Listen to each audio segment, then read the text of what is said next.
So I am sure कि आपने binary logistic regression की वीडियो देखी है जो इस प्लेलिस्ट में अवेलेबल है। बाइनरी लॉजिस्टिक में भी दो ही कैटेगरीज होती थी, ठीक है, और उसके साथ कुछ इंडिपेंडेंट वेरिएबल होते थे। तो आप समझे यहाँ पर इस वक्त ये एक कैटेगरी है और दूसरी कैटेगरी ये है, right? So this will be treated as the probability of this category will be treated as P. Okay, यानी अगर आप इस कैटेगरी और इस कैटेगरी को लेकर चलें जो कि आपकी रेफरेंस कैटेगरी है, तो आप बाइनरी लॉजिस्टिक रिग्रेशन का मॉडल लिख सकते हैं। So it will be like P over 1 minus P is equal to expected value e power exponent of these categories. I have shown you already, so मैं इसे कोशिश करता हूँ कि आपके साथ अभी दोबारा से भी शेयर। सो स्टूडेंट्स, इस तरह से आप मॉडल को लिख सकते हैं, p over 1 minus p exponent of a b1 x1 means the first variable और उसका रिग्रेशन कोएफिशिएंट जो आपको वहां पर टेबल में मिलता है, x2 सेकंड वेरिएबल और उसका रिग्रेशन कोएफिशिएंट जो टेबल से मिलेगा, b3 third value of the coefficient और x3 वेरिएबल ये उसका कोएफिशिएंट टेबल से, इस time b4 or P will be represents your category and 1 minus P is representing the probability of the reference category.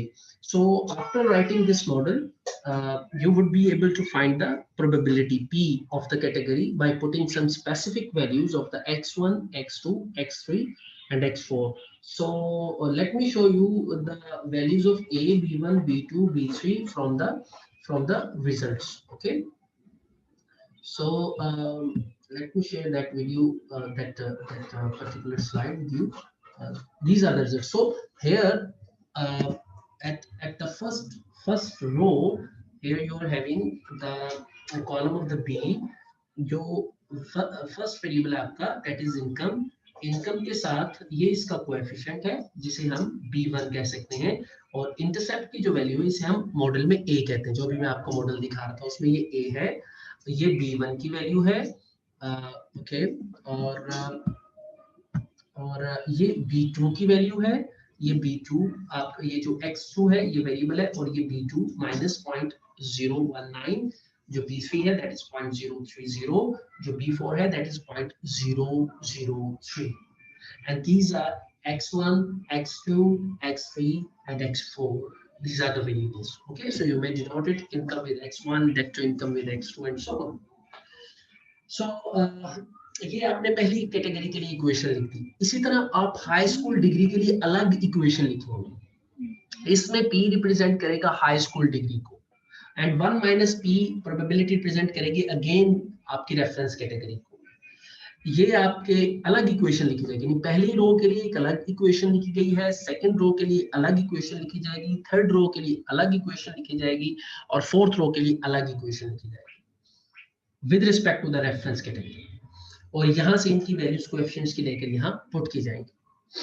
ये हर एक model के respect से significant values है, जो कि आपको पता है कि अगर 0.05 से कम हो तो सिग्निफिकेंट है, अगर 0.05 से ज्यादा हो तो इनसिग्निफिकेंट है, और सिग्निफिकेंट का मतलब ये होता है कि यूजफुल है, राइट, मॉडल में रोल प्ले कर रही है। इनसिग्निफिकेंट का मतलब है कि मॉडल में रोल प्ले नहीं कर रहे।